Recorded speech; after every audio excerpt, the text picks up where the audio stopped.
Happy dawning, everybody. My name is Cell Games, and today is December 14th, 2021. We're gonna go over some vendor armor rolls as well as Gunsmith weapons. Starting off with Titans. Doesn't look like Zavala has anything good for us this week.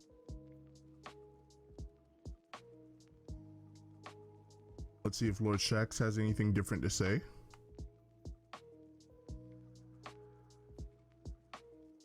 Looks like we're 0 for 2 on Titan today. Maybe Jiffer will have something fun.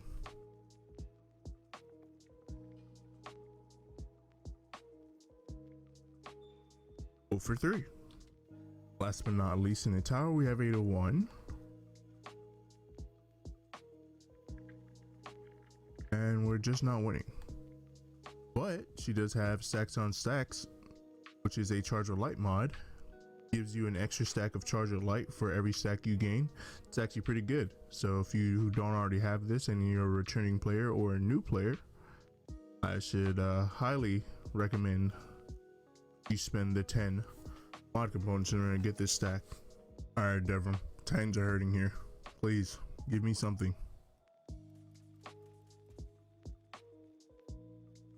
And we are 0 for 5.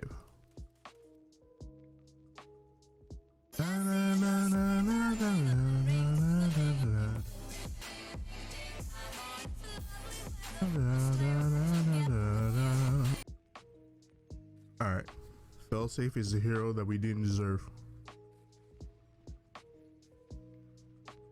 I decided to throw every single person she was supposed to save off a cliff. Jesus.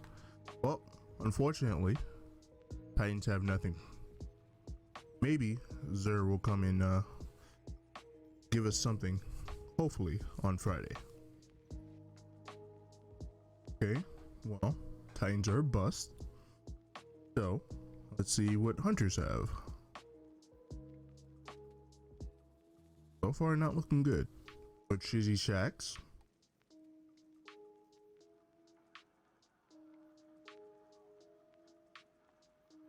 Nothing.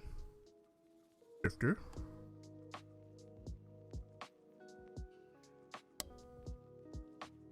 Not great so far. Here's Drifter armor. I've seen this. And I wish I hadn't. Alright, Devi baby. Please tell me you got something. No. Eh. I wouldn't want this. No. Alright, feel safe. Please, don't fail me now.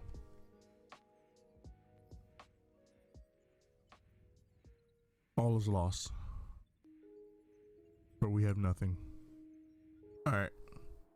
Third and final character. I refuse to believe that all 3 characters have nothing to gain from going to the vendors. But I could be wrong. Let's see.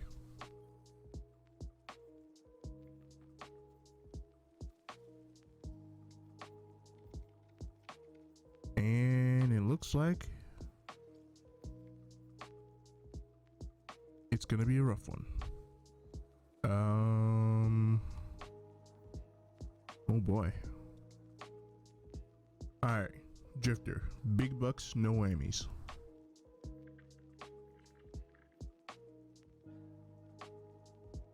Did a whole lot of whammies right now.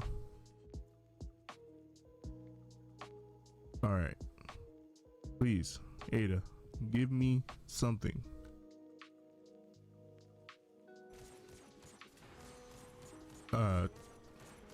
Sir? You're kind of in Devon's spot. I don't think he likes to share.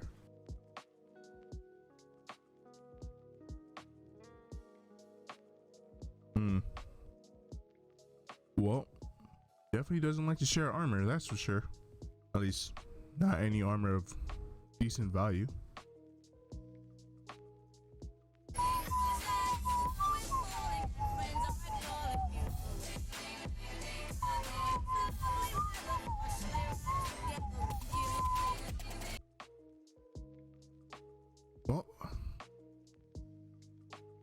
This is the final, the last, there is no more.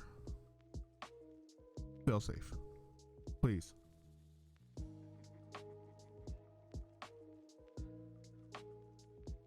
And disappointment. Well, regardless of whatever the rolls on these weapons are, I guess it wouldn't be bad to grab a free hand grip if you don't have this mod. Increase accuracy and ready speed while firing from the hip. Definitely something that you want to put on your shotguns if you're a PvP main, and as well as rampage spec, which could actually be really good for PvP and PvE. Extends the time of rampage by, I believe, 1 second. So if you don't have this mod, pick it up. Moving on to the weapons, we have ourselves a Code Denial, which is actually a pretty decent weapon in and of itself. This one comes with Pulse Monitor and Swashbuckler. Not bad, a combination. Pulse Monitor was recently buffed, I believe. Now it activates when you have like 60% shields. So, you know, I mean, Swashbuckler is also a pretty good damage boost. Don't particularly usually find yourself punching people with pulse rifle on, because usually you want to maintain distance, but I say grab this one. It's not bad, not bad. Got alloy magazine. I'd probably go with armor piercing rounds. Have your choice between corkscrew and fluted bell with a stability masterwork.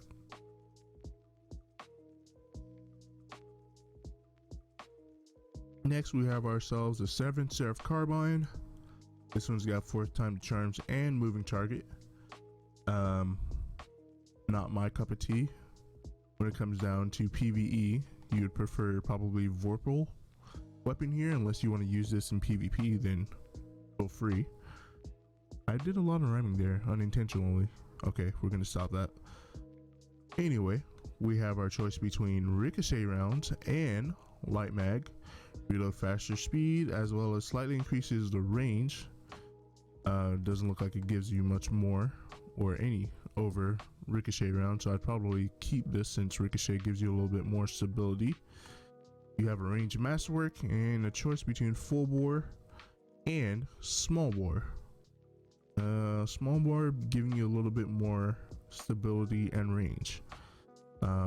Unfortunately, 450s aren't that great in PvP right now. You can definitely make use of them, but you know, better in the hands of someone who's really good in PvP. Unfortunately, if you're just like a normie for me, like me in PvP, you're better off holding onto the meta weapons. We got ourselves another 450, so fortunately we're probably already calling this one done.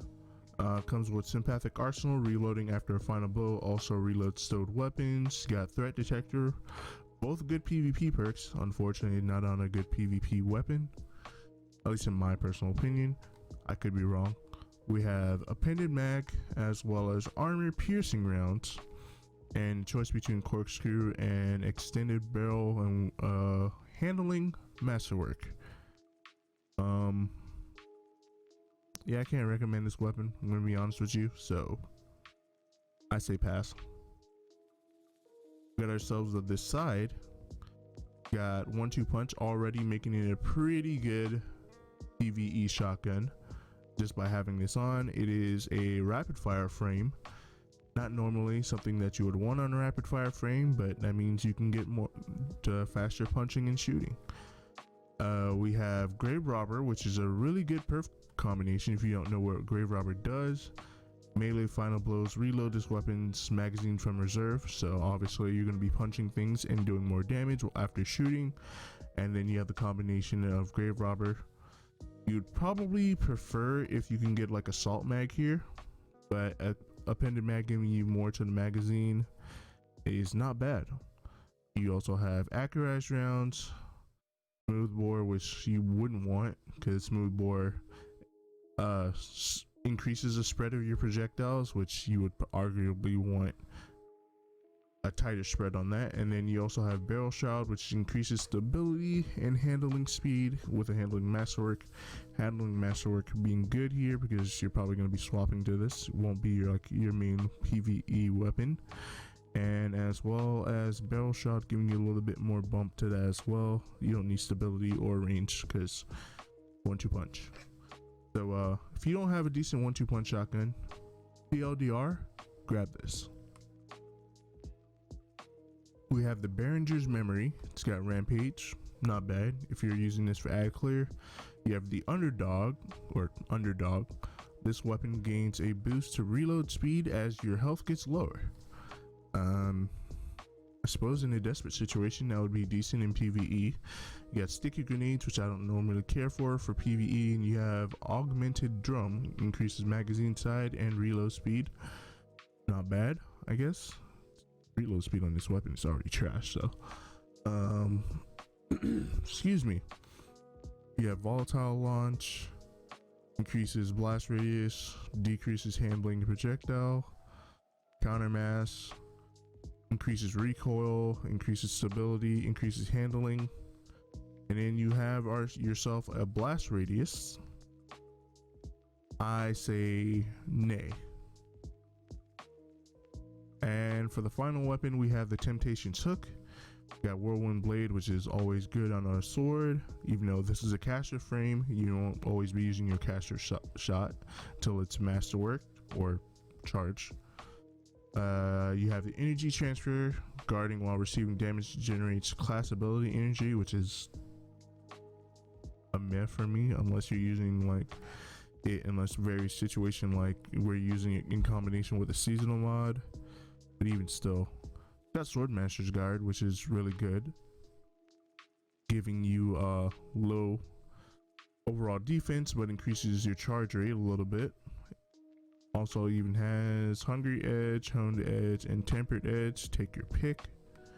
And as with all blades, got yourself an impact. I'm personally going to say nay on this one. You can get way better temptation hooks than this. Well, that's all, folks. Unfortunately, not too much exciting when it comes down to vendors right now. But hopefully this Friday Xur will bring something a little bit more tangible and worthy of looking at in terms of weapons as well as armor. Well, that's going to be all from me today. My name has been The Cell Games. Thank you for watching. Have a good week.